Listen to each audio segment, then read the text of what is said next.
Om Swastiastu.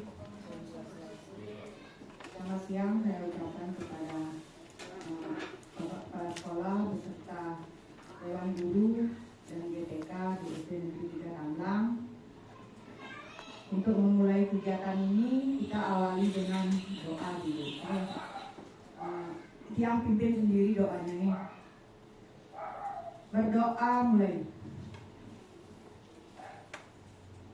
Doa selesai.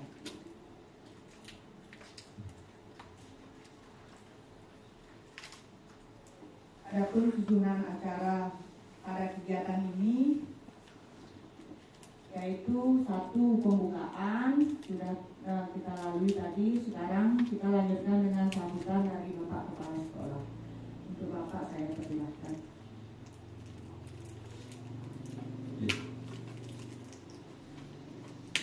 Slide dulu.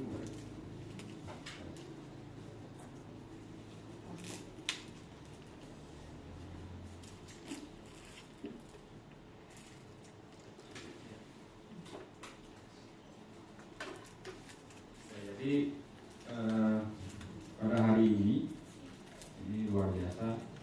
Sebelumnya Om Swastiastu, Suksuma Bu Kadek. Pada kesempatan ini Ibu Kadek mau berbagi pada kegiatan, kebetulan ada kegiatan refleksi, kegiatan refleksi bersama dari kita. Ya. Jadi kita sudah rutin mengadakan kegiatan refleksi bersama. Nah, ini Bu Komang baru diketahui ya, karena sejak tahun 2021 itu sudah ada kegiatan komunitas namanya KKG ini.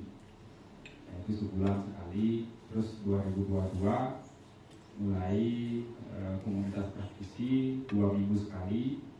Terus di 2023 itu seminggu sekali, dan sampai sekarang juga masih bertahan seminggu sekali. Dengan masifnya kegiatan komunitas belajar di berbagai tempat juga. Selain itu memang dari arahan kementerian agar diberdayakan ya komunitas belajar. Untuk apa? Itu untuk transformasi pembelajaran di kelas-kelas. Intinya di kelas-kelas, sehingga nanti yang berubah adalah di ujungnya adalah ada hasil belajar murid yang semakin membaik. Termasuk juga tentunya nanti teman-teman guru melakukan pembelajaran yang menyenangkan, kemudian yang bermakna, dan juga berpihak pada murid. Itu tujuannya. Nah, pada kesempatan ini Bu Mate Suyastrini, jadi beliau adalah GGP Angkatan 11, akan melakukan diseminasi terkait budaya positif ya.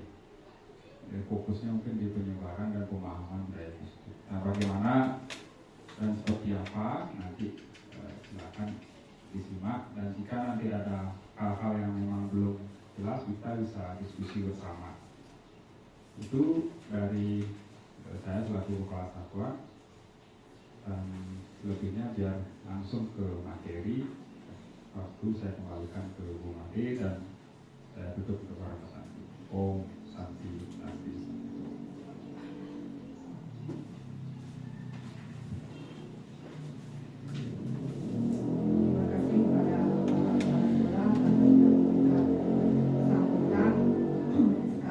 Lanjutkan kepada acara kedua pada kegiatan diseminasi penyebaran dan pemahaman budaya positif ini, yang mana kegiatannya adalah penyampaian materi.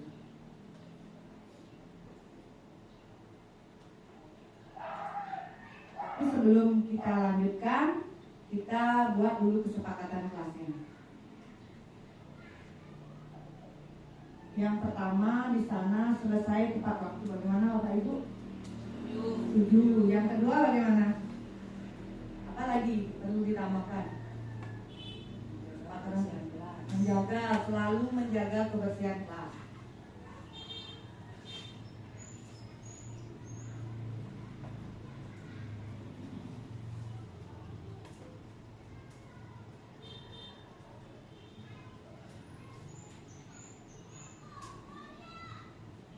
ketiga, ada tambahan lagi.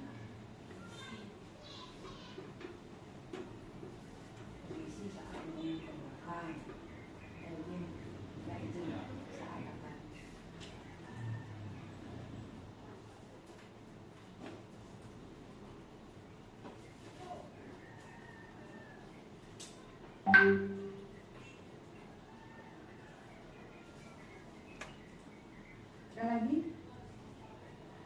3 saja cukup? Cukup ya.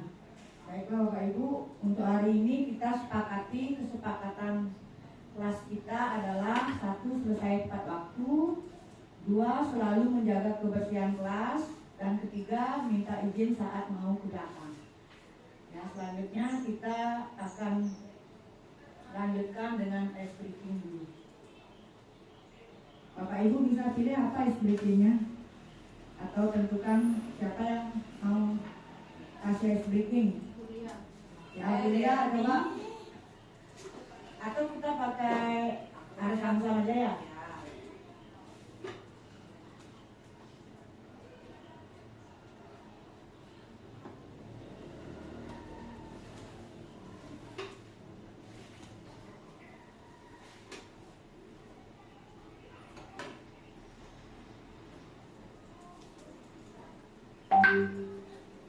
Ya, untuk Bapak Ibu saya persilakan untuk berdiri, kita harus bikin dulu.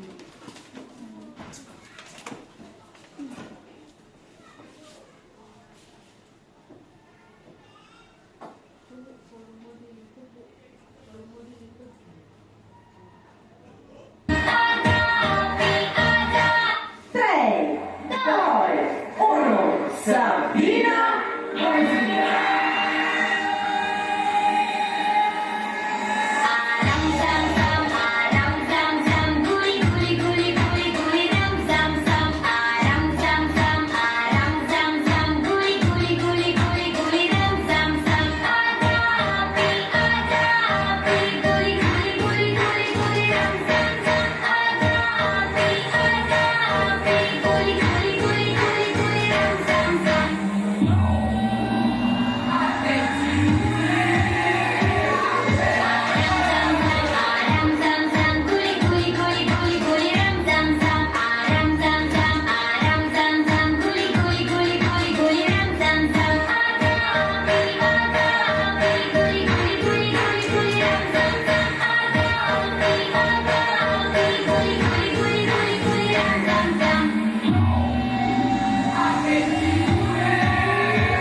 Adapun tujuan pembelajaran kita hari ini adalah penyebaran tentang budaya positif di lingkungan sekolah.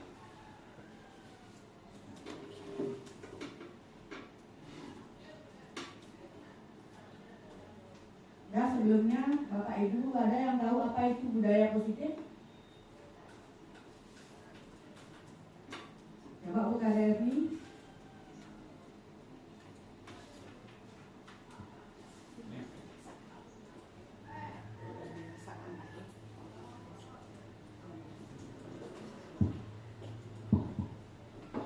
Terima kasih atas kesempatannya.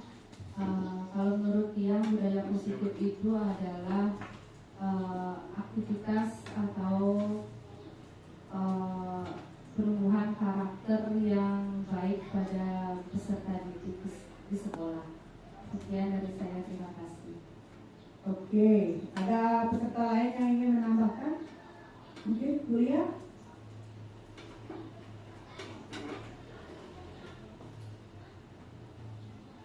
Baik, terima kasih atas kesempatannya.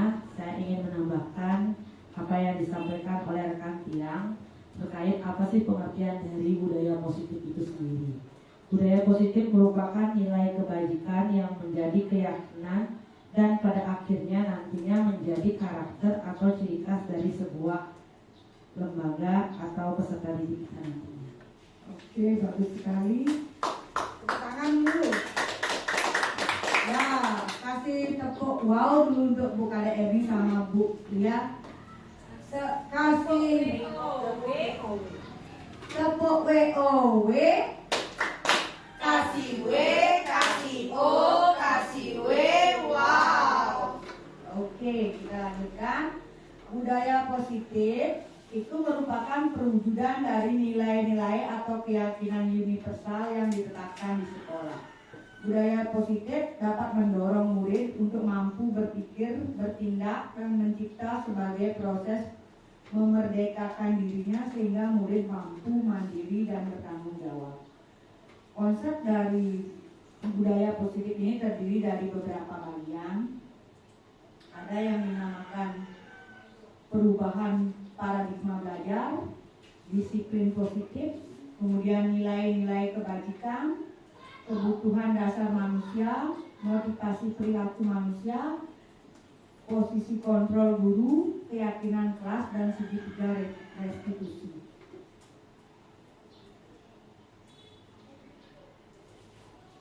Yang pertama, kita bahas dulu pembelajaran dengan paradigma baru. Pembelajaran paradigma baru ini merupakan pembelajaran yang dirancang berdasarkan prinsip pembelajaran berdiferensiasi sehingga para peserta didik belajar sesuai kebutuhannya berdasarkan tahap perkembangan sesuai teori psikologi modern untuk mewujudkan profil pelajar Pancasila. Kalau kita bicara pembelajaran berdiferensiasi, mungkin itu bukan hal yang baru lagi buat kita karena saya lihat beberapa bapak ibu guru di sini sudah melaksanakan itu dan saya berharap ke depannya kita lebih intensif untuk menggunakan pembelajaran berdiferensiasi. Yang kedua itu ada disiplin positif. Disiplin positif di sini adalah pembiasaan hal yang baik mencakup sikap atau perilaku maupun tutur kata oleh seluruh warga di sekolah, terutama baik murid agar berkembang menjadi pribadi yang kritis, mandiri, dan bertanggung jawab.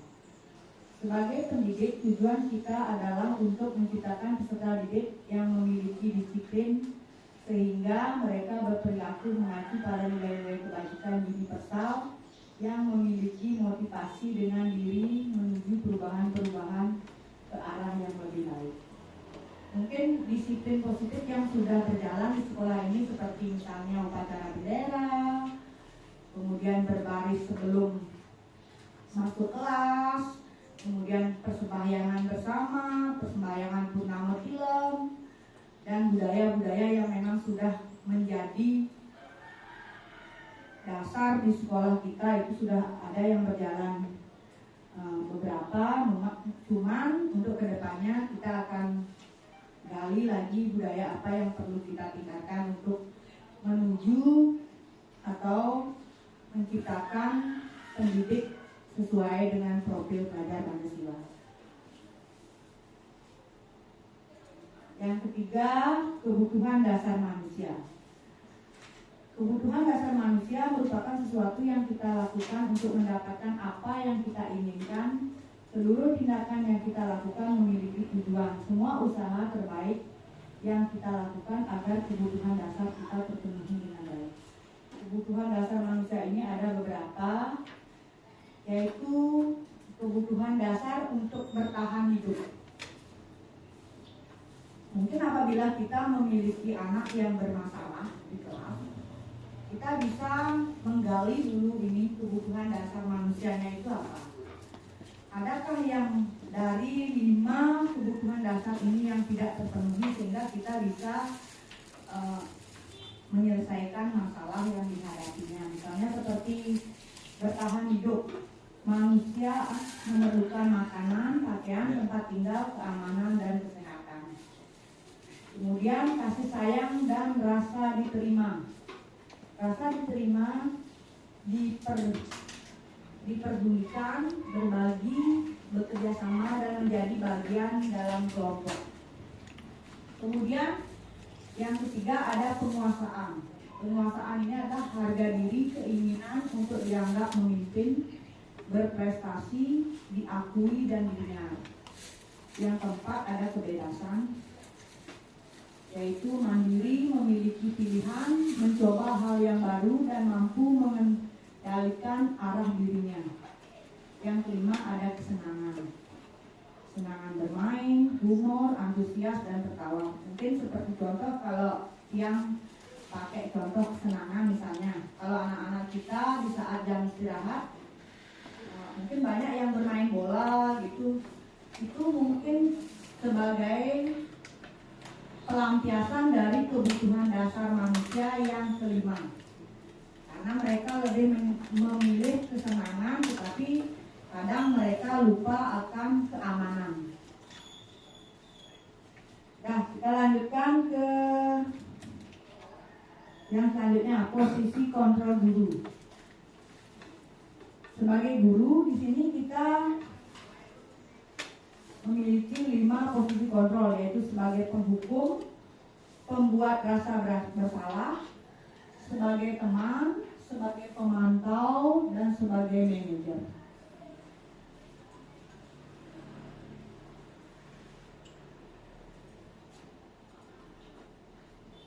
Contoh dari penerapan 5 posisi kontrol ini misalnya kasus murid tidak mengerjakan tugas yang diberikan oleh guru. Sebagai guru penghukum biasanya dia akan menghukum anak itu untuk berdiri di dengan sebelah kaki di depan kelas. Itu namanya contoh guru penghukum. Kemudian apabila posisi kontrol kita sebagai guru adalah membuat merasa bersalah, contoh yang kita lakukan adalah kesekian kali ibu sudah ingatkan, kamu senang ya melihat ibu terus-terusan bertindak seperti ini. Nah, itu merupakan contoh dari guru yang memposisikan diri sebagai pembuat rasa bersalah. Itu dari kasus misalnya murid yang tidak mengerjakan tugas. Kemudian yang ketiga ada posisi kontrol guru sebagai teman. Nah, kalau sebagai teman biasanya yang kata-kata yang mereka katakan adalah, ayo dong kamu kerjakan tugasnya, nanti kalau sudah selesai kita main game. Contohnya kalau sebagai pemantau, kalimat yang biasa digunakan, kamu sudah melakukan kesalahan dan sudah mengetahui konsekuensinya, sekarang selesaikan dan segera kumpulkan.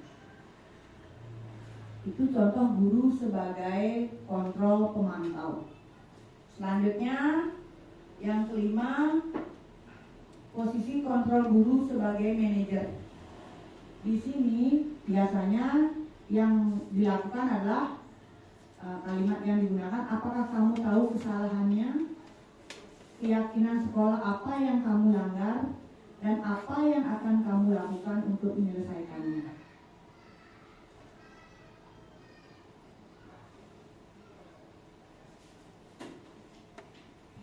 Kemudian apabila ada kasus misalnya Adi yang terlambat hadir ke sekolah, sebagai penghukum, guru dalam kontrol sebagai penghukum biasanya dia akan melakukan hal seperti ini. Contohnya dengan nada suara tinggi, kemudian bahasa tubuh yang mata melotot dan jari menunjuk itu, kemudian berkata, terlambat lagi, pasti terlambat lagi, selalu datang terlambat, kapan bisa datang tepat waktu. Tanyakan kepada diri Anda bagaimana perasaan murid bila guru berbicara seperti itu pada saat muridnya datang terlambat. Dan mungkin dari guru yang posisinya sebagai penghukum itu akan menghasilkan murid-murid yang kemungkinannya di kemudian hari dia akan memiliki rasa dendam dan bersikap agresif. Bisa jadi sesudah kembali duduk sebagai murid tersebut akan mencoret-coret bukunya atau meja dan hal buruk yang lain untuk mengeluarkan emosinya dia. Itu yang biasanya dilakukan apabila guru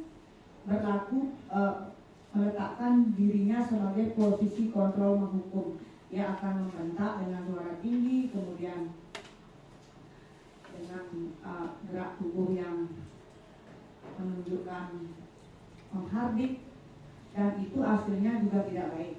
Itu akan menghasilkan murid-murid yang memiliki dendam tersendiri kepada gurunya. Kemudian yang kedua, posisi kontrol guru sebagai pemantau. Di sini contohnya ada kasus itu, guru akan mengatakan, "Adi, tahukah kamu jam berapa kamu memulai?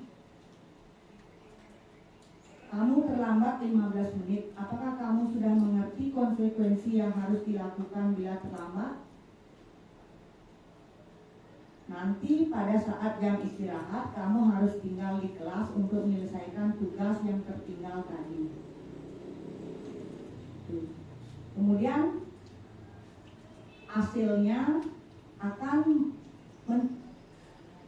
membuat murid memahami konsekuensi yang harus dijalankan, sehingga setelah melanggar salah satu peraturan sekolah, murid itu akan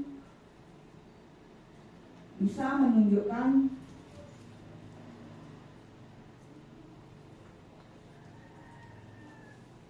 kegiatan yang, atau misalnya dia mau melakukan kegiatan yang sesuai dengan konsekuensi yang dia lakukan, misalnya mengerjakan tugas, kemudian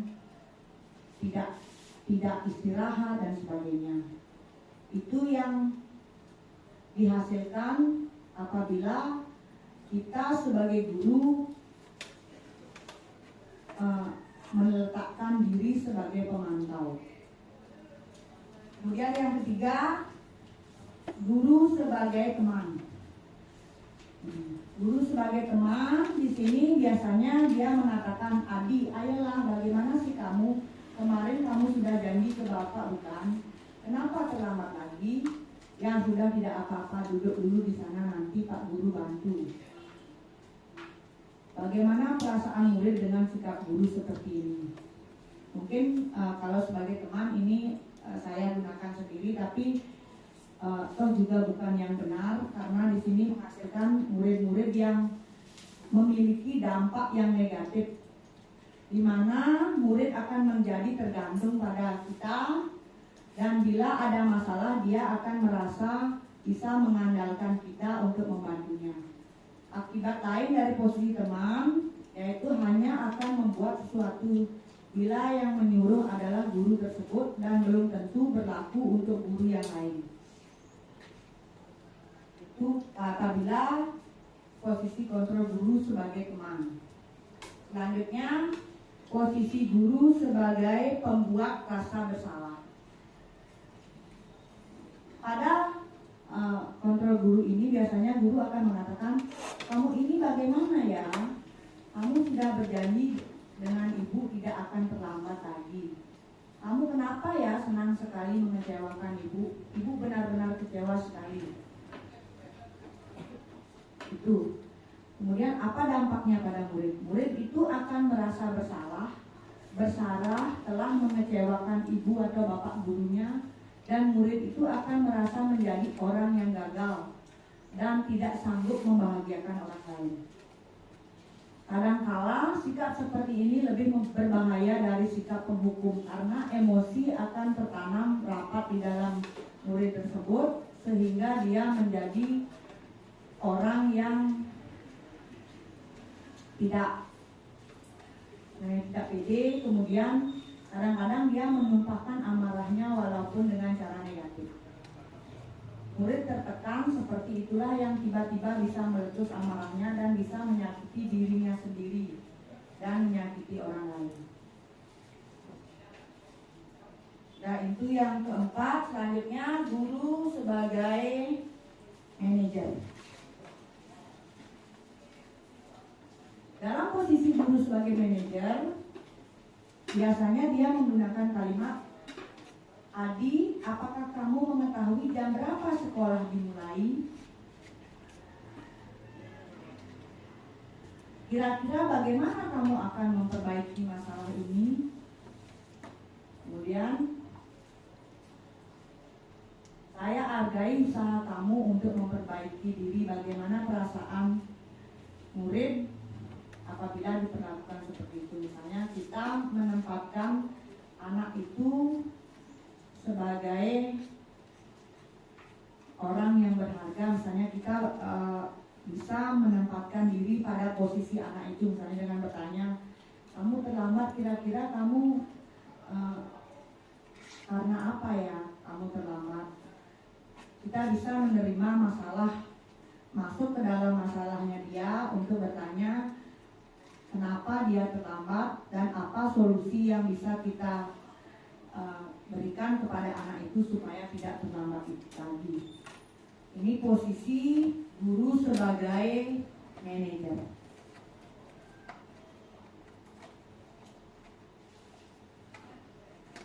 Sudah, Bapak Ibu, ada yang ditanyakan? Yang lanjutkan nih. Kita lanjut ke keyakinan kelas. Keyakinan kelas, mungkin Bapak Ibu sudah membuat ini karena kita biasa membuat keyakinan kelas di awal tahun ajaran. Keyakinan kelas ini merupakan kesepakatan kelas yang diyakini bersama guru dan murid dengan harapan dapat meningkatkan kedisiplinan murid, terutama yang di kelasnya. Kemudian keyakinan kelas berupa pernyataan universal dibuat dalam bentuk positif dan bersifat abstrak.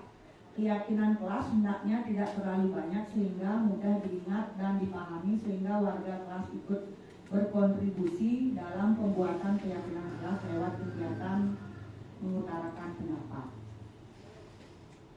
Kemudian adapun langkah-langkah membuat keyakinan kelas. Yang pertama kita lakukan adalah menuliskan kalimat negatif dalam peraturan-peraturan kelas. Mungkin kalau saya belum belajar di CGP kemarin ada beberapa hal yang masih mengalami kekeliruan di sini karena kita langsung menjadikan peraturan kelas itu sebagai keyakinan. Padahal sebenarnya itu kita ubah dulu menjadi sebuah kalimat yang memiliki nilai kebajikan universal. Misalnya contoh, tidak boleh bermain di kelas. Berarti nilai kebajikan universal yang kita tanamkan adalah nilai disiplin. Itu yang belum paham saya lakukan di dalam membuat keyakinan kelas. Bagaimana Bapak Ibu kalau kita membuat keyakinan kelas saja dulu sekarang? Kita coba membuat keyakinan kelas dari peraturan kelas, kita ubah menjadi keyakinan kelas.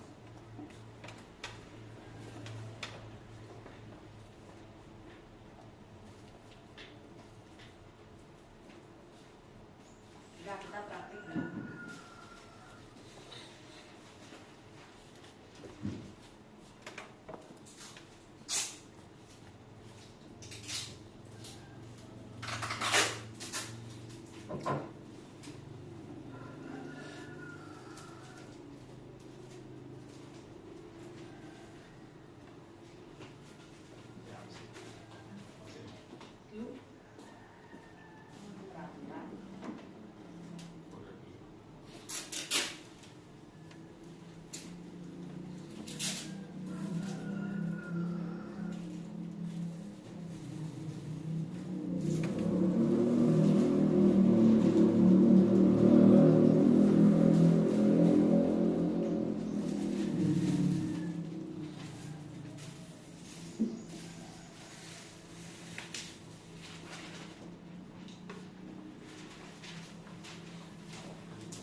tulis dulu dengan kalimat negatif, dengan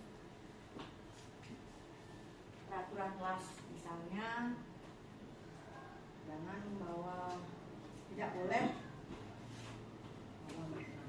bawa makanan kelas.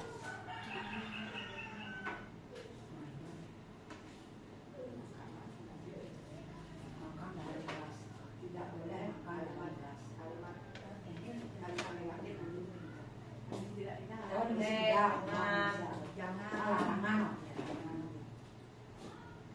Jangan bermain di kelas.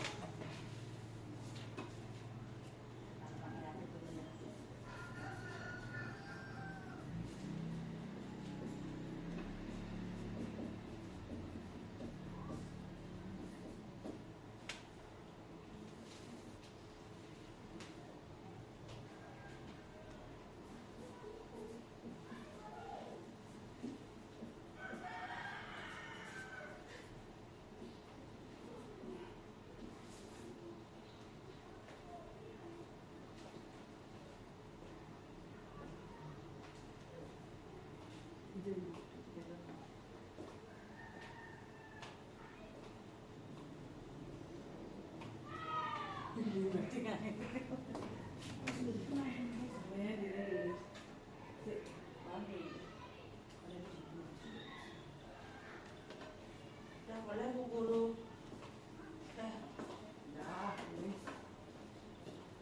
Tempel ke depan.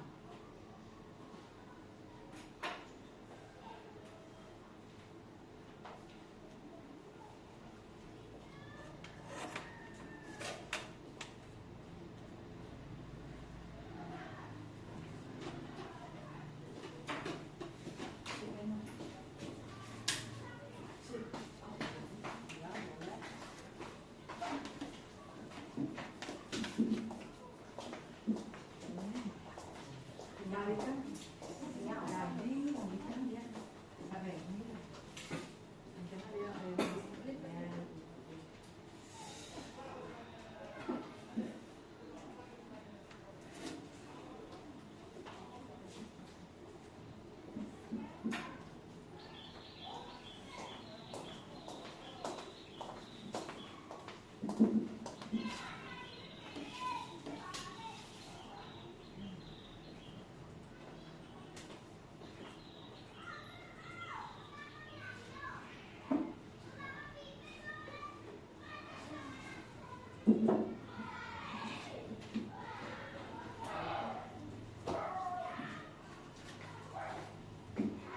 Tadi udah belum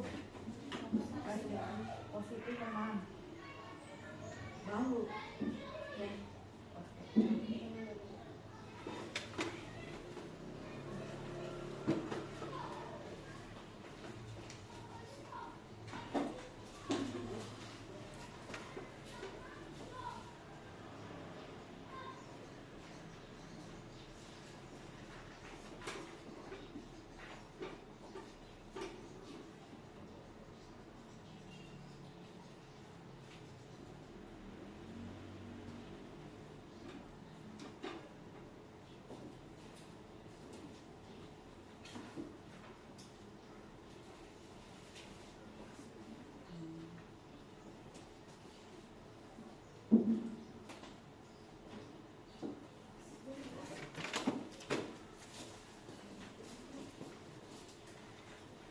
Oke, sekarang sudah semua membuat kalimat negatif, kita rubah ke dalam kalimat positif.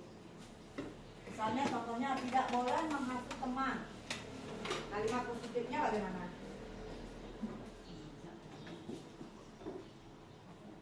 Tidak boleh menghasut teman. Kalimat positifnya atau yang lain misalnya tidak boleh ribut di kelas. Menjaga ketertiban kelas.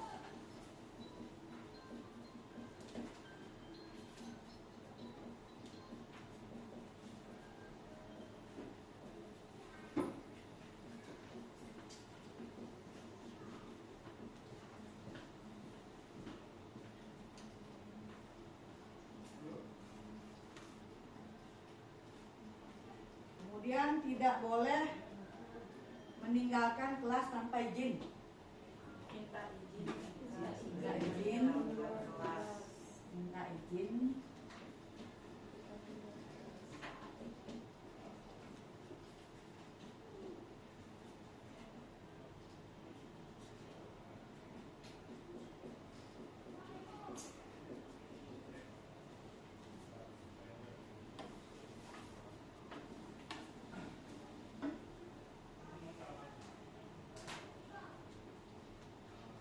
Kemudian tidak boleh merusak barang di kelas.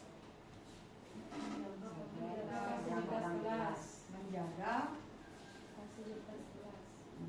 fasilitas kelas.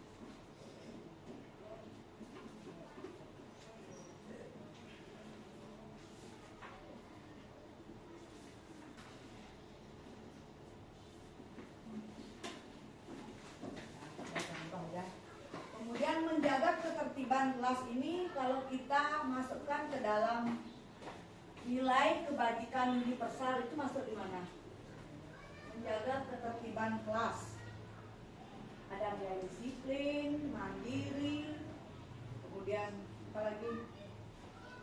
Gotong royong, tanggung jawab, disiplin. Ya, menjaga ketertiban kelas berarti disiplin.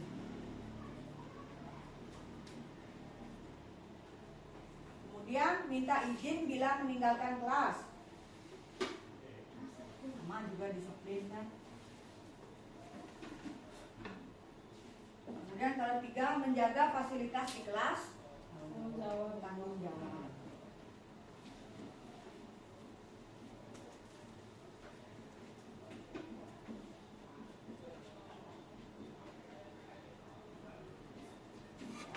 Dari 3 contoh ini, apabila ada 2 kebijakan universal yang sama, kita ambil 1 aja. Misalnya ini kan menjaga ketertiban kelas atau minta izin jika meninggalkan kelas, ini sudah sama kan? Kita buat 1 aja di keyakinan kelas karena di sana sudah menekankan di disiplin. Nah, di sana nilai universalnya sama. Kita pilih aja yang 1. Salah satunya pilih. Karena kita ingin menekankan di kelas itu adalah sikap disiplin kepada murid. Ini kita pilih 1. Misalnya kita pilih yang mana, menjaga ketertiban apa minta izin? Menjaga ketertiban.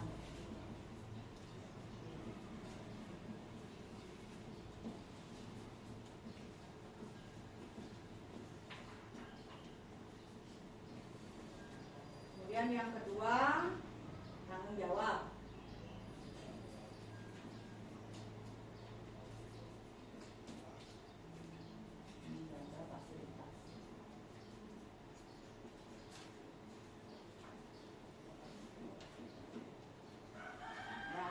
Sehingga keyakinan kelas ini nantinya akan mengarah ke sini, ke nilai kebajikan yang ingin kita terapkan di kelas. Apa yang ingin kita tanamkan kepada anak didik kita sehingga mereka bisa memulai dari dini, sehingga kita bisa menyepakati sebuah keyakinan kelas. Nah, mungkin selama ini yang juga keliru karena dari sini kita langsung masuk ke sini. Kita tidak melalui proses di mana kita memilih kalimat-kalimat ini ke dalam kebajikan universal. Ini, sehingga ini yang bisa kita jadikan sebagai keyakinan kelas. Itu Bapak Ibu.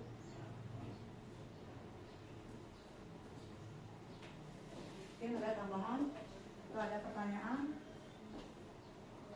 Kalau tidak, kita lanjutkan ya. Kita lanjutkan ke yang selanjutnya, yaitu segitiga restitusi. Dalam segitiga restitusi ini yaitu suatu proses dialog yang dijalankan oleh guru atau orang tua agar dapat menghasilkan murid yang mandiri dan bertanggung jawab. Segitiga restitusi ini membantu murid memiliki tujuan disiplin positif dan memperbaiki dirinya setelah berbuat salah. Restitusi bukan untuk menebus kesalahan, namun untuk belajar dari kesalahan.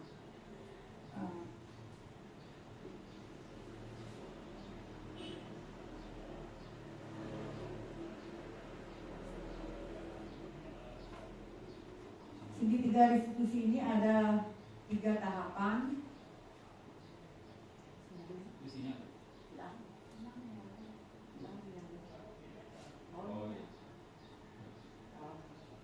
Yang pertama yaitu menstabilkan identitas. Apabila kita menghadapi seorang anak yang memiliki masalah, misalnya dia mengganggu temannya, contoh misalnya ada seorang anak yang seperti kemarin yang ada anak yang tidak membawa alat-alat tulis ke kelas. Yang pertama kita lakukan adalah menstabilkan identitas dulu, menggali informasi bagaimana seorang anak itu bisa dia tidak membawa alat-alat, misalnya mungkin dia lupa atau dia kemarinnya di rumah ada persembahyangan sampai malam sehingga dia tidak lupa memasukkan ke tas, atau dia mungkin memiliki masalah yang lain. Itu yang pertama kita gali dengan menstabilkan identitas. Kemudian yang kedua, baru kita memvalidasi tindakan yang salah. Kita tanya dia, kamu misalnya tidak bawa alat, kemarin kamu tidak membawa alat, kemudian menurut kamu tindakan kamu itu salah apa tidak? Kemudian kita hubungkan ke keyakinan kelas. Keyakinan kelas yang mana yang seorang anak itu dilanggar sehingga dia menjadi paham, oh saya di sini disiplin, misalnya disiplin dengan diri sendiri. Kemudian kita tanamkan, apakah nilai disiplin itu penting nggak buat kamu? Apa dampaknya buat kamu di kemudian hari kalau kamu tidak bisa disiplin? Itu yang kita gali sehingga seorang anak itu sadar dari dirinya sendiri bahwa dia itu salah dan bisa memperbaiki tindakannya itu untuk tidak mengulang kembali. Nah, ini menanyakan keyakinan. Setelah itu,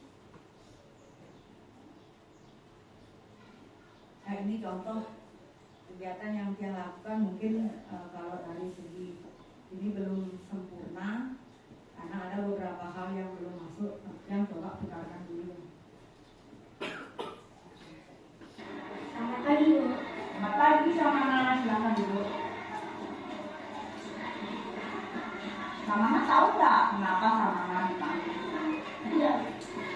Kemarin sama kan tidak membawa alat tulis. Kalau ibu boleh tahu alasan sama tidak membawa alat tulis apa ya? Saya lupa memasukkan alat tulis ke dalam kelas. Oke, menurut Samana, salah apa tidak tindakan Samana itu? Saya. Keyakinan kelas yang mana yang Samana langgar? Mandiri. Oke, semua orang pasti pernah berbuat kesalahan. Dalam kasus ini, sikap mandiri dan tanggung jawab itu penting nggak buat kamu? Penting. Apa tindakan yang akan kamu lakukan supaya kamu tidak para tindakan? Saya akan memasukkan alat tulis ke dalam kelas setiap hari. Sebelum sehari sebelum masuk sekolah ya. Baiklah, karena sama sudah tahu kesalahannya, itu harap kamu tidak mengulangnya kembali. Semangat ya. Ya, Bu. Dan silakan kembali ke kelas. Terima kasih.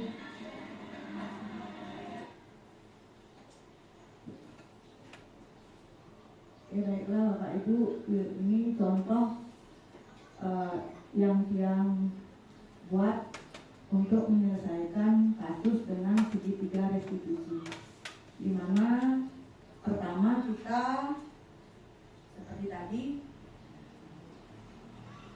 menstabilkan identitas, kemudian memvalidasi tindakan dan menanyakan keyakinan.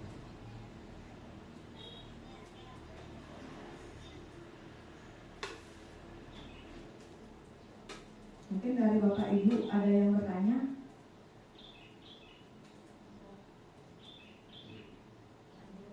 Lanjut. Ya, sekian pemaparan dari saya. Karena tidak ada yang bertanya,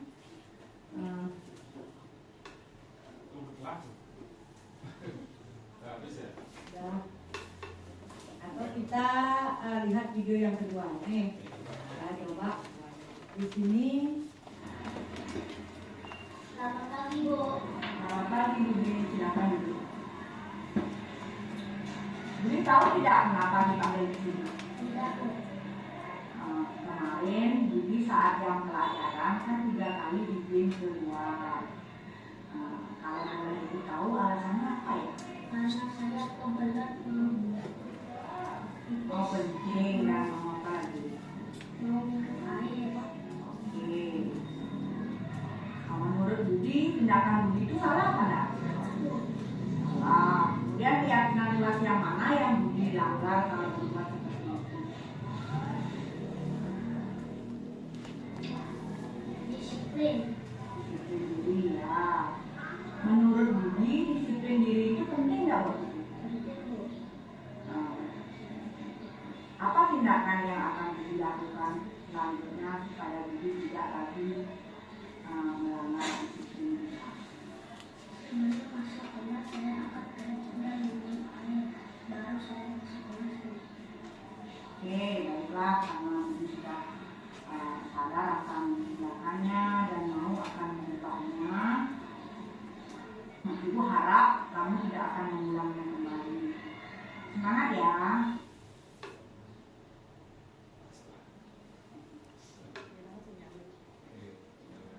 Ya, Bu. Ya, terima kasih, silakan kembali ke kelas. Terima kasih, Bu.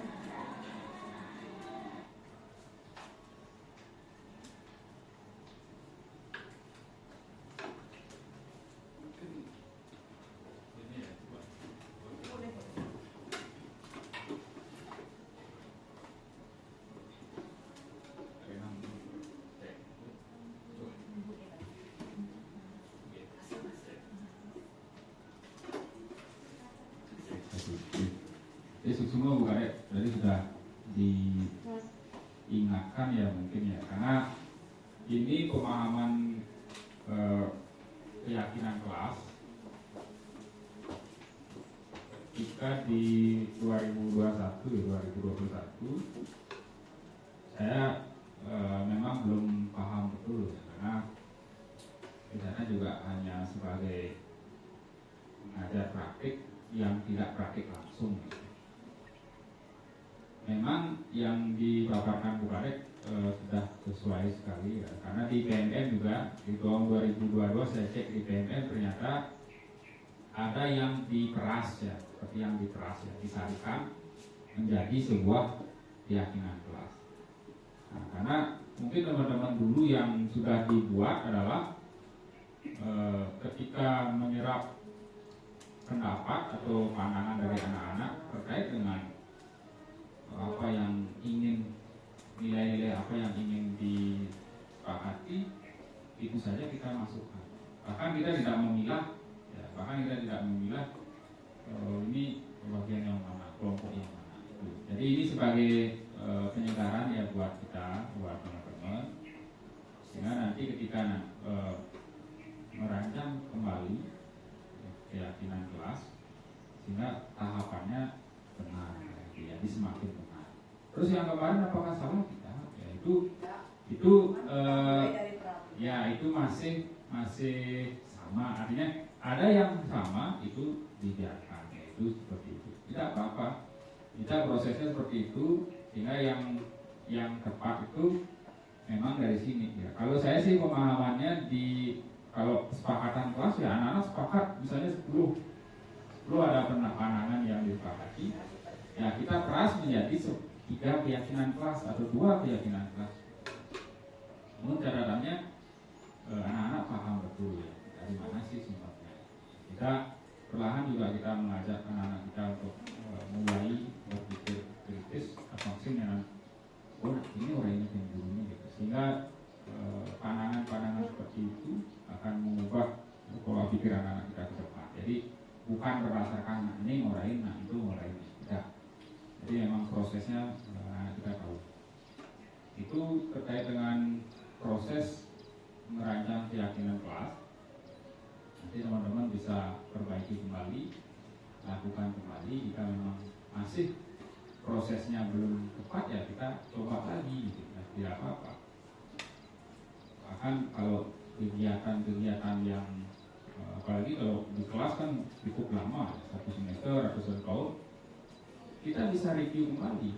Meskipun kemarin sudah buat, kita review. Kita lagi mengecek kembali kesepakatan.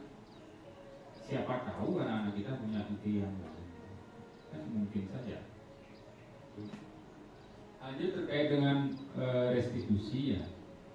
Jadi restitusi mungkin yang dipaparkan kemarin sudah sesuai. Tinggal nanti ketika mengarahkan anak-anak, ya, ketika kita mengarahkan anak-anak, kalau yang dibuat UKR itu kan memang to the point sekali, gitu. Artinya to the point sekali sehingga anak-anak kelihatannya seperti penanaman disiplinnya belum ya, kurang. sehingga tekan sekali gitu. Kita bisa lakukan lah pendekatan coachingnya kemarin. Kita kan sudah belajar tentang coaching, apalagi sudah praktik coaching. Kita bisa lakukan pendekatan itu sehingga anak-anak bisa lebih leluasa dalam menyampaikan undang-undang. Siapa tahu nanti ada hal-hal yang disembunyikan oleh anak kita yang belum kita tahu. Ini nawang di dimana ada atau bagaimana, kita juga belum tahu. Meskipun ranah kita kadang-kadang nawang bener sih nawang urusan pribadi anak kita. Kita paling tidak ada informasi yang bisa kita gunakan sebagai acuan. Kita tidak mencampuri loh, kita tidak mencampuri si A rumahnya lagi broken dengan siapa gitu. Tidak, tapi kita tahu bahwa anak ini memang harus kita perlakukan dengan cara yang berbeda karena di rumahnya sudah ada. Caranya kita kan untuk mencari kebutuhan mana yang dia belum terpenuhi. Ya itu nanti tinggal dieksplorasi lebih banyak, tapi yang sudah dipaparkan Bu Kade sudah luar biasa bagus. Ya, tinggal nanti teman-teman tinggal mencoba kembali, mereview kembali keyakinan kelas yang sudah dibuat semuanya. Karena kita sudah sepakat, bahkan sudah mengisi kuesioner. Apakah di sekolah ibu bapak kepala sekolah sudah melakukan atau sudah membuat keyakinan kelas di setiap kelas? Ya sudah. Ya, tinggal kita review. Reviewnya ya minimal 1 semester atau 1 tahun sekali, karena anak-anaknya juga baru.